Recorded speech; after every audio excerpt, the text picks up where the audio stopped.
face à la maladie avec dignité est l'étendard des belles âmes. Implacable évidence, la dignité est une valeur inconditionnelle, intangible, absolue, inhérente à l'être humain spécial, celui qui transcende toute condition d'âge, de handicap ou encore d'idée que les autres se font de lui. Léa Dubois ou l'image glorieuse de soi. Voici ton confessionnal. Est-ce que tu es prête? Je suis prête. Léa, depuis toute petite, tu souffres de rétinite pigmentaire. C'est Oui. une maladie congénitale caractérisée par une dégénérescence au niveau des cellules de la rétine, la C'est partie ça. de l'œil sensible à l'œil, et qui peut provoquer une perte de la vision graduelle, voire une cécité. À quel stade es-tu aujourd'hui de cette maladie? À un stade très avancé. C'est-à-dire? C'est-à-dire, par exemple, mon œil gauche, il ne voit presque plus rien. Et l'œil droit voit vraiment flou. Très flou. Est-ce que tu te soignes pour ça? Oh, pour la rétinite pigmentaire, 2 fois je suis allée à Cuba parce qu'on m'a dit que c'était là-bas. Là-bas, ils ont des hôpitaux, rien que pour ça. Mais malheureusement, je suis arrivée un peu plus tard. Sinon, là-bas, ils ont quelques solutions pour ça.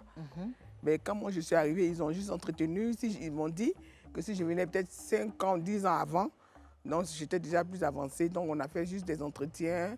Donc voilà. Mais sinon, pour le moment, il n'y a pas de solution. En tout cas, en France ou partout, pour la rétinite pigmentaire, il n'y a pas de solution pour le moment. Mais ils sont en train de faire des recherches sur des singes et tout. Donc j'attends le singe là, il n'a qu'à finir pour que moi, rapidement, voilà. Sinon, pour dire que pour le moment, il n'y a pas de solution. Comment tu vis ça? Tranquille, tranquille. Comme tu as dit, depuis mon enfance, même quand on me mettait juste devant le tableau, je ne voyais pas. Voilà, ça a toujours été difficile. Mais quand, au fur et à mesure que je prends de l'âge, ça se dégrade et dégrade et dégrade. Mais bon, j'ai vu ça comme ça. J'ai vu ça comme ça. Et voilà. Tu l'as accepté. Tranquille, j'ai accepté et puis ben voilà. Quelle est la conséquence directe de cette maladie des yeux sur ton travail? La conséquence directe, aujourd'hui, je ne peux pas lire les scénarios. Voilà, quand je suis obligée de prendre un assistant, voilà, et comme je retiens rapidement, voilà, quand on me donne un scénario, tout de suite, il me lit ça et paf, ça m'embête un peu de ne pas pouvoir lire parce que j'aimais beaucoup lire. Et puis ensuite, je suis obligée d'avoir quelqu'un tout à côté de moi, quelqu'un qui va m'assister. C'est pas facile. Et puis, voilà, en gros, c'est ça. Sinon, rien ne m'empêche de faire tout ce que j'ai envie de faire. Mais il faut que je sois Justement, un peu c'était assistée. ma prochaine question. Très concrètement, qu'est-ce que ça t'empêche de faire aujourd'hui? Qu'est-ce que ça m'empêche de faire aujourd'hui? Ce que je regrette, et des fois j'ai très mal, ça m'a empêché de conduire. Ah. Voilà, ça m'a empêché de conduire parce que vraiment j'aime bien conduire. Enfin, j'aime bien les voitures et tout. Je sais que j'allais être une bonne conductrice. Ça m'empêche de sortir toute seule. Voilà, de faire ce que j'ai envie de faire. Je ne suis pas autonome. C'est ça qui m'embête un peu. Voilà, je ne suis pas vraiment autonome, c'est ça. Et qu'est-ce que ça n'a pas réussi à stopper en toi? Qu'est-ce que ça n'a pas réussi à stopper en moi? En tout cas, ça n'a pas réussi à stopper ma joie de vivre.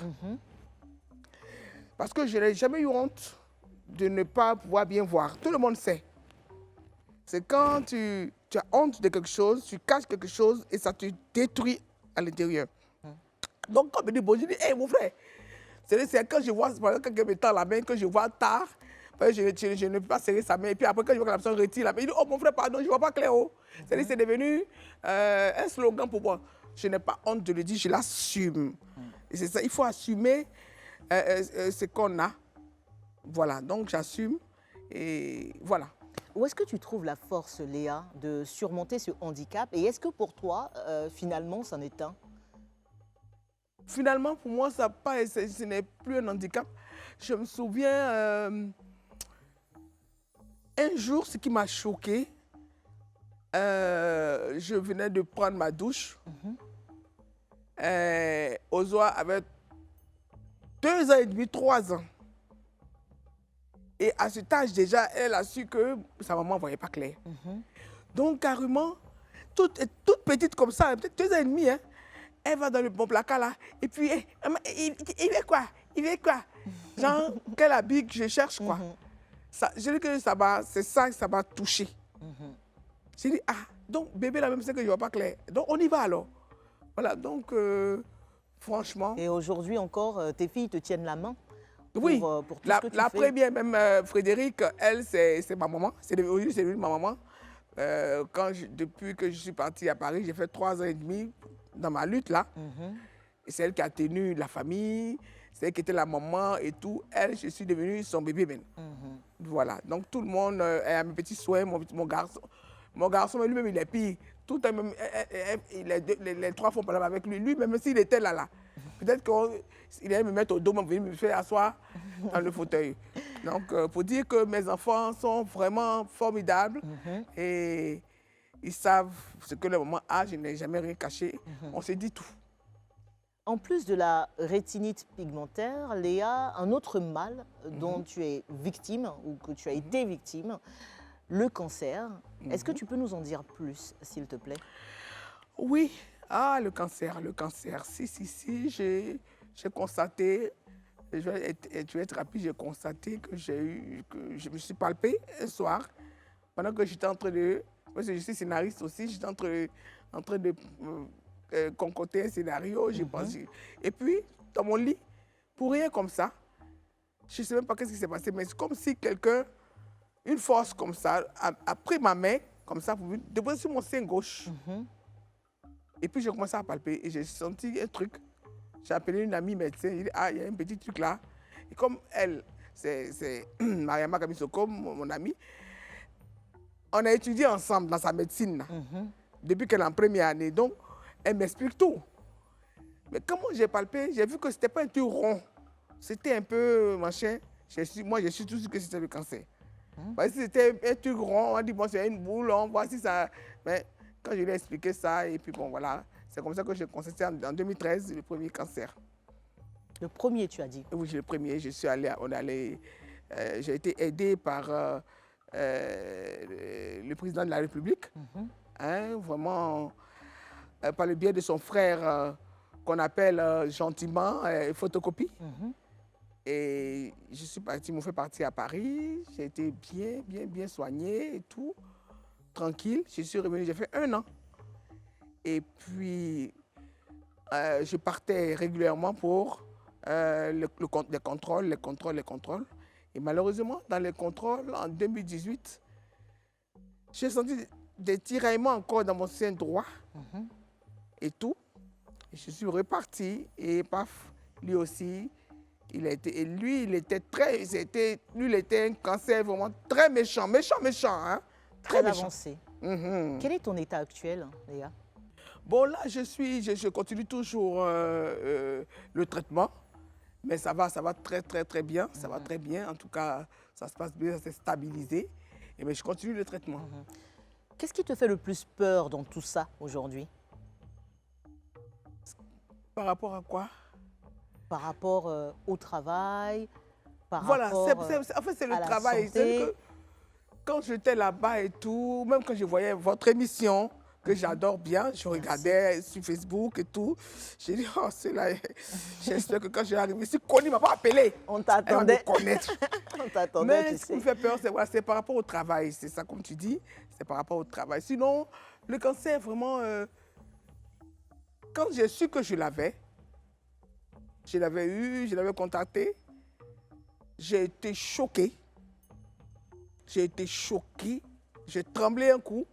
Et puis après, j'ai dit, mais attends là. Attends, tu peux pas, mais toi là, tu me dis, comme si toi tu dis quand même, tu as menti, c'est pas un mois. Tu as menti. Et puis, ça m'a plus jamais effrayé. Même quand j'ai eu le deuxième, j'ai été un peu choqué quand même parce que je suis un être humain. Et puis après, c'est passé. C'est passé. Voilà. En ce mois de mars, Léa, qu'est-ce que tu peux dire à toutes ces femmes qui te regardent ce soir et qui traversent actuellement des moments de turbulence dans leur vie?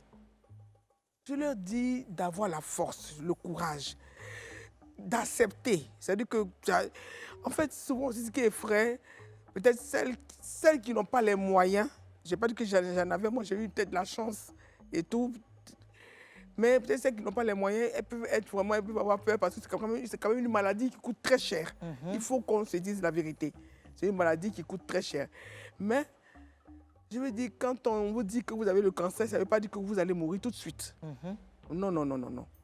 Ça ne veut pas dire que oui, tout de suite c'est la mort. Parce que c'est ça, souvent qu'on dit qu'il y a un cancer. Ouh, non. Il faut accepter. Il faut accepter la maladie. Et puis après, tu te bats, c'est la force. C'est aussi l'amour. Ton entourage. C'est ça. Il faut donner beaucoup d'amour à celles qui sont malades ou ceux qui sont malades parce que les hommes aussi, ils ont quand même le cancer des testicules, cancer de tout. Voilà. Donc il faut qu'ils soient bien entourés et puis voilà, il faut accepter, c'est la force. La force. Je ne sais pas où je tire ma force, mais voilà. Léa, as-tu été totalement sincère dans ce confessionnal? Très, très, très, très sincère. Merci beaucoup.